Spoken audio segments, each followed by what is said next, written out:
Welcome into another live episode of Tap In Eagle here post PGA Championship. Excuse how tired I look this week. I was at a music festival having a good time, enjoying life. But I don't be mistaken though. I still was keeping track of the PGA Championship, and I have Fernando Palmares here who did watch it and will tell us all about it and his thoughts on it. Fernando, how are we doing this week? Yeah, man. Thank you for having me.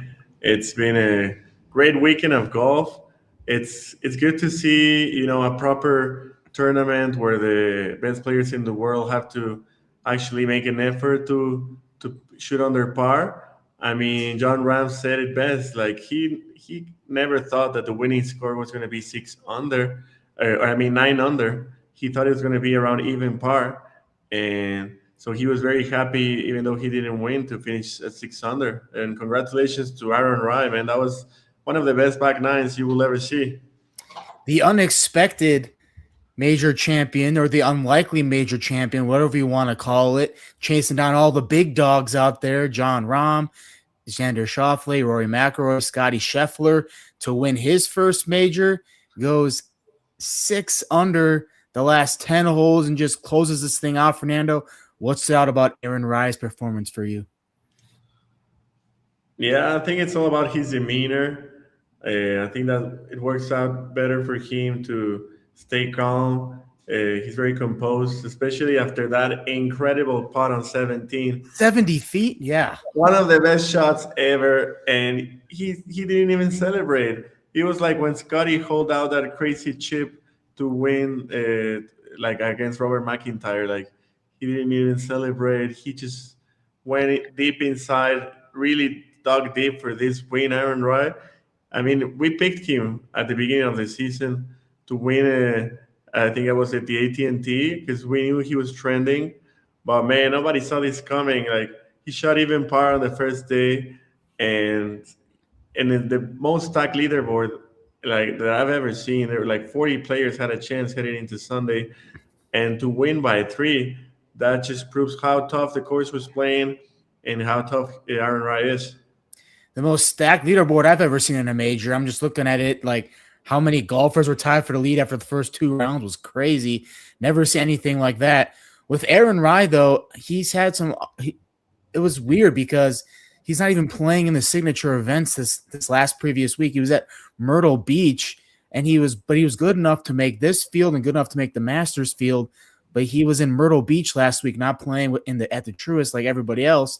So it's just weird. Maybe we're talking about the new PGA Tour schedule coming out, maybe extending this out to 120 golfers in those signature events, make them more big name and have guys like Aaron Ryan there because obviously he's good enough to win a major now. But he's not playing these signature events. So what's up with that? Yeah, totally. That just proves how many good players there are. And like we said, the signature events just promotes like the separation, and it looks like a different league now. Like it's like PGA Tour A and PGA Tour B now. And Aaron Wright deserves to be in the PGA Tour A. He earned it, and maybe that it stung him a little bit that he was not qualified for the Truist, and that maybe motivated him to play better, just like Brooks was saying. And I mean, if you get a chance to play, you want to win, and this anybody can win, and that's why we're picking some underdogs this week. And Aaron Ryan also has some great stories as well. He grew up not so wealthy in England, and his dad, I heard the story, would caddy for him, so that's why he wears two gloves because he grew up in England where it was cold. So he likes to keep warm, and he kept that tradition going, even now living in the U.S. full time, and also covering his irons because his dad would always have to clean his irons after he played every round. So instead of, as like kind of an honor of his dad, he covers his irons so that his dad doesn't have to clean his clubs. Yeah, he's a very down to earth guy, very humble, and sure he's one of the few guys who probably never treat anybody bad and will always be like a good person to everybody. And that's his choice, more than his upbringing. It's his choice, the way he views life, and it's very inspiring. I mean, for me, the fact that he has like me and my golf, logo on his shirt and his hat, and he doesn't even get paid for that. That speaks tons about him and the fact that me and my golf coach him when he was a young kid, and it's just his way of showing his gratitude, and that's just beautiful. Congrats to Aaron Rai, the 2026 PGA champion. And he gets to celebrate this week by withdrawing from the Byron Nelson. So good for Aaron Rai. Good for Aaron Rai out here. Go celebrate. Go celebrate your first major championship out there, buddy. Somebody who we thought might win on Sunday, Jon Rahm, T2, and surprisingly, with how good he's been playing on LIV, Fernando, this was his best major finish since 2023 when he won the Masters. Yeah, man. I thought he was gonna win, man. He was close. He had it at some point, but on the back nine, he just couldn't deliver. But I mean, Aaron Rai earned it. It's not like John lost it, but man, tied for second since 2023. That's almost impossible to believe. You would think that Ram would be top two, top three in every single major, but it's a good sign. So I'm definitely picking him for the next major. For sure. He's definitely proved it and came back after that poor Masters performance where he just looked frustrated out there. But now he's back to that, zoned in, maybe a little pissed off Jon Rahm, the Jon Rahm that everybody loves out here. Exactly. He's got that fire in him back. How about I've referenced him as the Swedish Greg Norman, Ludvig Åberg, played in that final group with Aaron Rai and Greg Norman style, I guess you want to say. Really struggled closing this one out, a T4 for Ludvig, but it's only his 10th major appearance, and I saw a lot of the greats out there who are winning majors didn't even win till their 9th or 10th major. So Ludvig is out there tapping on that door, Fernando. Yeah, totally. I think this kind of feels like when Scotty, just couldn't get a win on the PGA Tour. And then finally, when he got the first one, all of a sudden, it just kept pouring in. So I think it's going to be the same with Ludwig and majors. If he gets over the hurdle one first time, then it's just nothing's going to stop him. Every 4 years at a PGA Championship, we see Justin Thomas almost win. I mean, he won in 2017, 2022. Now it's 2026, and he set the clubhouse score on Sunday for everybody to beat. And now he has his best major finish since 2022 when he won at the PGA T5 for Justin Thomas. Yeah, what a way to come back from injury. I mean, I think it's just like his second or third start since coming back, and he almost won it. I mean, it's not like he handed it in. John and Rai could have finished with a bad round, and he would have won. So props to him, and we like to see JT, especially for the Ryder Cup, to give some hope to the Americans. Oh yeah, I'm sure he'll be on that team. Justin Thomas is starting to become Mr. Ryder Cup out here. Someone who we haven't really seen on the leaderboard on any majors or even LIV at all, really. Cam Smith, his best major finish since the Masters in 2022 or 2024, I should say. What do we see from Cam Smith? Because this is somebody who missed the cut in all 4 majors last year, Fernando. And he found something this week. You love to see it, man. One of the best short games ever. And he changed coach last week. He went back to Claude Harmon, and that's what something clicked in his swing with him, and maybe sometimes it's just confidence. And man, so happy to watch him at the top again. I know he said he enjoys being the Ripper GC captain, playing with his boys, sitting on his boat and loving life and not playing golf too much. But he told people this weekend, I'm still good at golf and I still care. Man, that's so good. I mean, he's probably the best fisherman in Australia right now. And the fact that he's still competing in golf is so cool because he's such a lovely character. How about that marquee group on Sunday where we had Rory and Xander playing together? They couldn't really get much going, though, down the stretch. but they both finish with T7 finishes. Yeah, yet again, this was this guy. That's why these guys are elite, because they just perform at the highest level with the highest pressure, and just it's inevitable for these guys to be good at this game. And I think Rory was +4 on the first round, and he was still close to winning. That's how good he is. I mean, I don't know where that +4 came from, but the way he is swinging the club, I mean, he should win. And surprising, I mean, we know T7's a good finish for Rory, but I guess I saw a stat too where he hasn't had a top 5 finish at the PGA since when he won. So it's been a while, but a T10 finish is still pretty good, especially for somebody out here like Rory McIlroy. Yeah, I think these major championships uh, maybe like penalize you more than the typical tournament.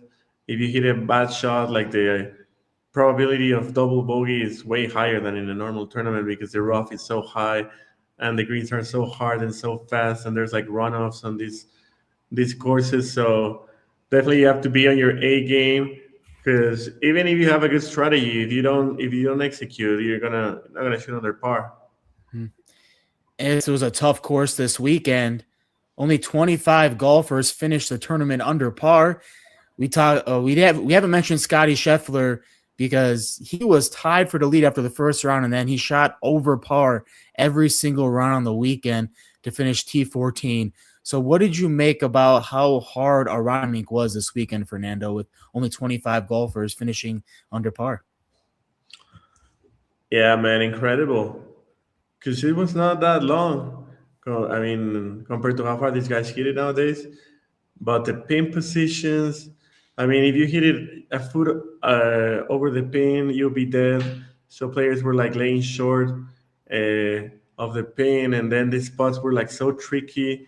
They had like new mounts everywhere. Like we talked about the redesign with Jill Hans, it was just brutal. Like they just wanted these guys to struggle, and they managed to get them some new gray hairs, man, and it was cool to watch. It made the golf more fun and more competitive down the stretch, kind of more of a U.S. Open feel where it just became so tough out there that these guys were all grinding. But one of the craziest stories and toughest weekends out here was Garrick Higo. The guy misses his tee time by 1 minute, gets a Not even. two stroke penalty, and that ends up being his demise because he misses the cut by 1 stroke. So had he not missed his tee time, he would have made the cut and not had to fire his caddy after.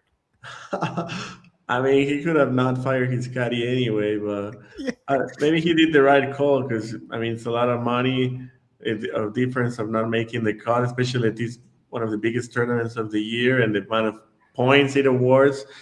And he was not late. I mean, he was on time.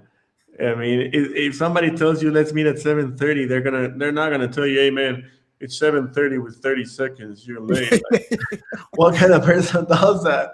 Like nobody does that. So it's a bit lame. Like that rule, I think should be like 1 minute late. Okay, 2 shot penalty, but they shouldn't penalize you if you're on time. I agree with Garrick on this one, but maybe it was a bit symbolic for him, and it was just maybe the sign that he needed to let go of him. Yeah, it was all just a sign. Yeah, okay. My K doesn't tell me I'm 18 like 0.18 seconds, not late to my tee time, and then I don't make the cut in the major. So, but anyway, interesting decision. He'll be in the field this week. Fernando might be looking at him. We'll get there in a second.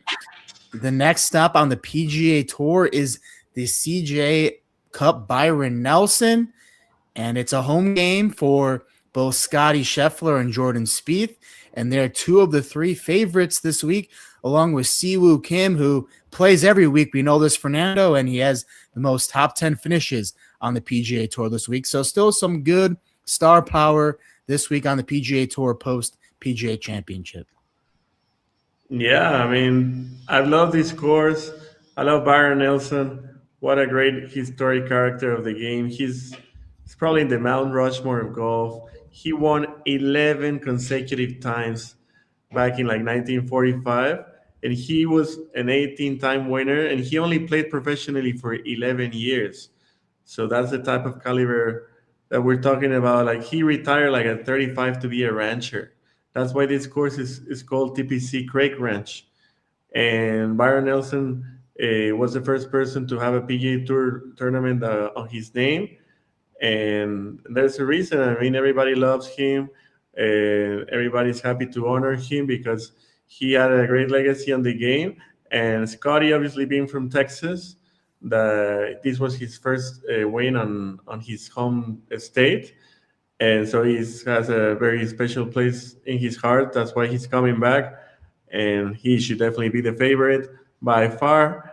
And Siwoo Kim, one of his best friends, yeah, I think Scotty probably lured him to come in, but as you said, he doesn't need any extra motivation.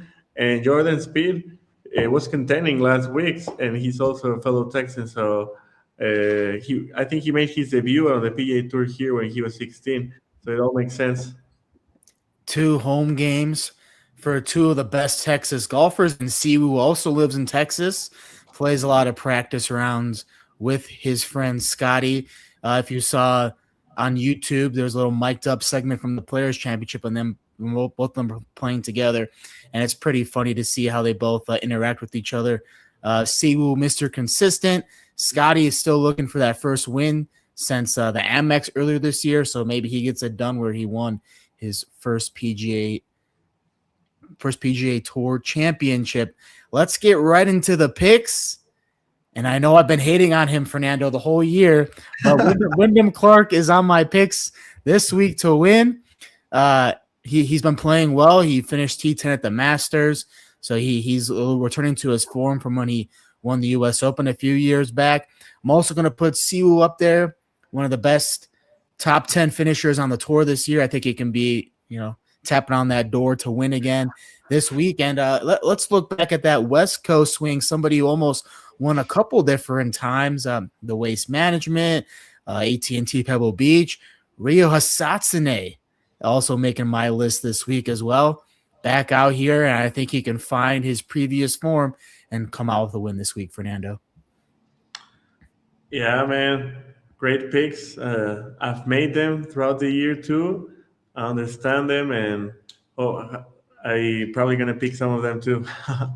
Yeah, you have some different names as well. We talked about Garrett Higgo firing his caddy. Maybe that's all he needed to come out the win for Fernando this week on tour. Plus David Ford, another lefty who hasn't won the PGA Tour yet, but Fernando likes him this week, along with Preston Stout.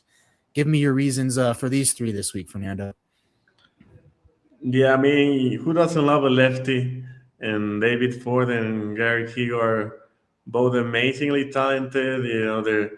Their swings look so weird and they're so good. Man, I just watched on Instagram David Ford shot like a 58 on like some Muni, and it was just unstoppable. I mean, he just made everything. I was looking at his stats, and he's top 20 like in driving distance, strokes gained off the tee. So I think that's really good for this course. And Gary Higo, I think he has a chip on his shoulder to prove everybody that he can still make. I mean, he's proven to be a winner, and he won like by 10 shots a few years ago on the DP World Tour, one of the best wins I've ever seen. So I'm on his side. And Preston Stout, he's an Oklahoma State champion. I mean, he won twice already the Big Ten. He won the Cabo Collegiate, second best amateur in the world. I mean, the college golf is getting better than people think, and I think this week Preston is going to prove that. Just like Jackson Coyban has been proving this year. Jackson Coyban, man, he's a dog for sure. He could be better than a lot of the guys who are even on the PGA Tour right now, but he's deciding to stay in college for a little bit, make a little money there, have a little fun doing his college thing. But you're right about Oklahoma State. You think about all the golfers that have come through there: Victor Hovland, Ricky Fowler, just to name a few. So, Matthew Wolff, Kyle Stanley. Yeah, just stacked. All these Cowboys out here doing it on all the tours. Preston Stout, the name to watch from Fernando this weekend. How about the DP World Tour? Heading over to Belgium, the Soudal Open, and the Belgian himself, Thomas Dietrich, the favorite, along with Ewan Ferguson and Mr. Winner, a lot on tour, on DP World Tour this year, Casey Jarvis from South Africa, 21, and he was already won twice this year on the DP World Tour. Yeah, man, this game is so crazy. Like Thomas Dietrich, my opinion, well, best top 3 swings in the world, and he missed the cut at the PGA by one. He was 2 under on the first day. He was leading at some point, and he ended up missing the cut. He made like 6 bogeys in a row. Like this game is so crazy, but still, I mean, going back to his home country, Belgium, he has to be the favorite. He came second a few years ago on this tournament. He knows the course. And so I think he's going to be really angry about last week, and he's just going to shoot like a billion under. Ewan Ferguson, what do we know about him? I mean, I don't know much about him. I know he's Scottish, and he has done well in this tournament. And Casey Jarvis played well at the PGA, and like you said, he has won everything this year on the DP World Tour. So I was going to pick him this week, but it seemed too easy. That's why I went with somebody else. There we go. We'll get into the picks now, so we can share to the world who you're teasing there with your little tease. First, we'll go with my picks. I think it's an easy one to go with the Belgian himself, Thomas Dietrich. Like you said, he was in contention there for a little bit at the PGA Championship, and he's Mr. Top 3 finish on LIV this year, playing well for the Four Aces, and DJ and his fellow Belgian Thomas Peters and our guy AK. So I think he's a good pick to have on home soil. Josele Ballester, another great golfer on LIV this year. He's in the field this week.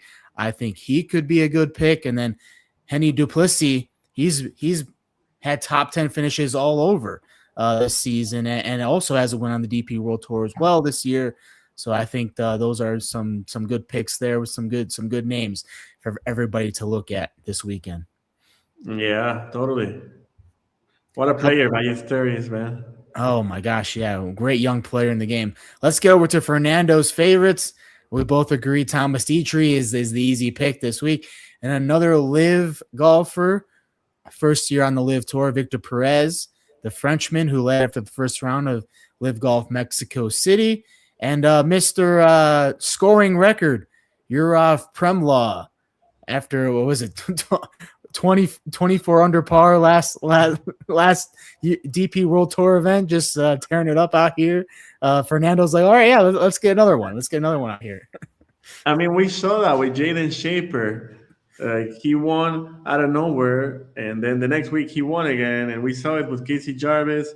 He won out of nowhere, and then he won again. And they're both from South Africa, and Yurov Premlaw is from South Africa. Yeah, I think he was one of the scholars from Louis Oosthuizen's program, and South Africa has been booming in golf. And Victor Perez almost won an Olympic medal in Paris a few years ago, and he's been playing great both in Mexico and Virginia. So yeah, all good. I mean, my heart wanted to pick Nicolas Colsaerts. It's going to be his last dance, a Belgian bomber, the legend, over 500 DP World Tour events, and he's retiring. He's going to broadcasting and LIV, as we've seen him. They do very well there. So, but yeah, I think Yurov is going to win. Yeah, Colsaerts has been a great addition to the LIV Golf team this year, along with some of our favorites, Faraday, and we love Rachel Drummond, and we love Henny's another Henny, you know. But yeah, we don't have to talk about LIV this week, so I don't know if that's a positive or not, but yeah, they'll be in Korea starting in next week. Go back over to Korea, and but we're here every week, Fernando. We're here every week doing our thing. We had Andrew Shepard on last week. Great PGA Championship preview. Gave some great insight from the course there outside Philadelphia. Aaron Rai is your 2026 PGA champion. So the two major winners so far this year, Rory at the Masters, Aaron Rai at the PGA. We still have two more to go. Shinnecock is next for the U.S. Open. Aaron Rai, I know, will be there, and he pretty much saved his career. I mean, he's, like we talked about, PGA Tour B. Now he's going to be in the majors for the next 5 years, have his tour card for a couple of seasons. So life-changing win for Aaron Rai. We're here every week. Make sure you subscribe for weekly episodes. But before we leave, Fernando, just give me your final thoughts on the week in Aaron Rai. Yeah, man, Aaron Rai, what a testament to patience and resilience. You know, like you said, if you feel like more pressure from your economic background to perform, you know, you can deal with it in two different ways. And he took the humble path, and for that, he'll always be remembered. And you know, personally, I wanted to shout out my boy Paul. He watches every week, and he's always telling me, "Man, why you don't talk about your game? Why don't you show your swings?" Next episode, I will show some of my swings because I won a few tournaments like recently, like in teams, and also placed fourth, like in a pro tournament here in Mexico. So next time, Paul, I'll talk about more about my game. Hey, Fernando might win a major coming up. What are we doing here? Yeah, why not? Anything is possible. Yeah, Well, first you can start out with some Mexico wins, and then you never know what happens from there. Exactly. Just gotta play with no insistence on the outcome. And then maybe we'll get a professional golfer as a co-host on the show. Exactly. There we go, and everyone will come watch. So there you go. Exactly. We have a winning golfer as the co-host here, Fernando Palomares. So make sure you tune in, subscribe every week for weekly episodes. And our picks have been hitting. Fernando had John Rahm last week, and he finished T2. So we never miss. If we miss, it's very close, as we saw. Well, if you just bet top tens, then we never miss. Because I picked Ludwig and he was T4. So there we go. Exactly. So we picked two winners last week. Yeah, so we picked So if you're going with top 10 bets, which is what you should be doing, if you're a bettor. That's a smart play. Then you're out here getting money from us. So there you go. Subscribe for weekly episodes for some great golf bets. Aaron Rai, your PGA champion. We'll be back next week to preview, or to not preview, but recap the two events from this week. We'll see, does Scotty win in Texas? Does Jordan Spieth win in Texas? Or do we see Fernando's pick Garrett Higo win? Or do we see Siwoo win? We'll let you know next week right here on Tap and Eagle. Make sure everybody has a great week out there. Thanks, everybody. Have fun out there.